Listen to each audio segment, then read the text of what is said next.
खबर हरियाणा से है, जहां हरियाणा में राज्यसभा चुनाव को लेकर सियासी बयानबाजी तेज हो गई है।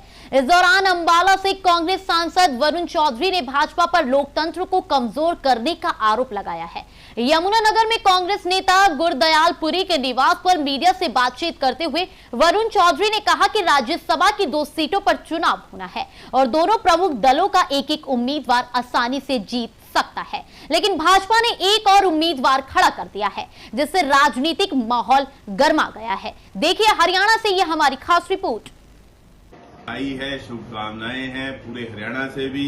हमारे बहुत से युवा साथियों ने उत्तीर्ण किया है यूपीएससी में, और ऐसे ही हमारे यमुनानगर जिले से, अंबाला जिले से, पंचकुला जिले से सबको बहुत बहुत बधाई है और शुभकामनाएं हैं। और देखिए कैसा एक विडंबना है कि जब हमारा Haryana public service commission paper लेता है तो वो कहते हैं जी हमें तो कुछ सूटेबल नहीं मिले। यूपीएससी में हमारे युवा हरियाणा का सूटेबल है, लेकिन हरियाणा पब्लिक सर्विस कमीशन में हरियाणा का युवा सूटेबल नहीं पाया जाता। क्या ये विरोधाभास नहीं है? पोस्टें खाली छोड़ दी जाती हैं कि सूटेबल नहीं मिला, और अगर भरी जाती हैं तो बाहर के राज्यों से। ये हमारे हरियाणा के युवाओं के साथ हो रहा है, जिसका हम भरसक जो है विरोध करते हैं। और इसीलिए मैंने कहा कि हरियाणा का युवा तो सूटेबल है, हरियाणा के जो मौजूदा मुख्यमंत्री हैं वो नॉट सूटेबल है। पार्टी जो है वो लोकतंत्र में विश्वास ही नहीं करती। नहीं तो साफ था कि जो संख्या बल है आज विधानसभा के अंदर, 1 सीट बीजेपी को जानी है और 1 सीट कांग्रेस को आनी है, लेकिन इनका कोई बिल्कुल भी जो है लोकतंत्र में विश्वास नहीं है। इसलिए एक और उम्मीदवार खड़ा कर दिया कि हम किसी तरह से कुछ जो है गड़बड़ करने का प्रयास करेंगे। लेकिन मैं आपको विश्वास दिलाता हूं कांग्रेस बहुत मजबूत स्थिति में है, और जो हमारे उम्मीदवार हैं करमवीर बोध जी, वो राज्यसभा में एक सदस्य के रूप में जाएंगे। के उम्मीदवार हैं करमवीर बोध जी, और आपने वो तो देखा ही है अभी आज जो है आधी से ज्यादा भाजपा के अंदर कांग्रेस के ही लोग हैं। तो जब कांग्रेस से भाजपा में चले जाते हैं तो सब अच्छे हो जाते हैं, जब कांग्रेस में रहते हैं तो वो नेता अच्छे नहीं होते हैं। तो ये वॉशिंग मशीन तो उन्होंने लगाई रखी है, आप सब जानते हैं।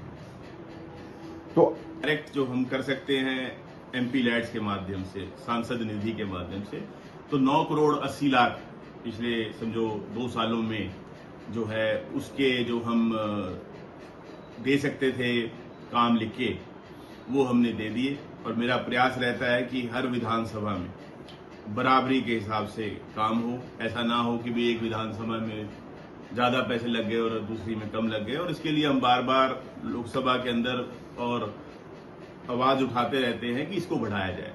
सांसद निधि जो है 2011 में आखिरी बार रिवाइज की गई थी, 15 साल हो गए, 1 रुपया भी इसके अंदर बढ़ाया नहीं गया, उल्टा जीएसटी 18% लगा दिया। बार बार ये मांग की गई है भी इससे या तो जीएसटी हटाओ, और नहीं हटा रहे हो 18%, यानी कि सीधे 90 लाख तो आपने वही घटा दिए।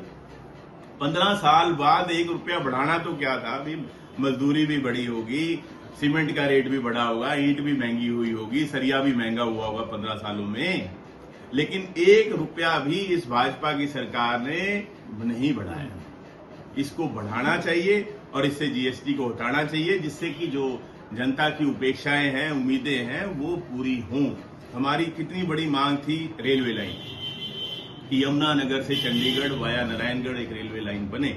इसके लिए बार बार मैंने आवाज उठाई है, लेकिन ये कह दिया गया कि ये फिर वही बात है जैसे हमारे मुख्यमंत्री जी की बात है, वो कहते हैं ये फिजिबल नहीं है, कि हमने सर्वे करा लिया, ये रूट जो है वो फिजिबल नहीं है, इसलिए ये नहीं चलेगा।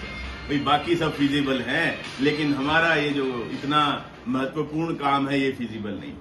ऐसे ही कितनी ही हमारी जो पैसेंजर ट्रेनें हैं, और ये पूरे देश में हुआ है, कोरोना का बहाना लेके पैसेंजर ट्रेन को बंद कर दिया गया, उसकी जगह एक्सप्रेस ट्रेन चला दी गई।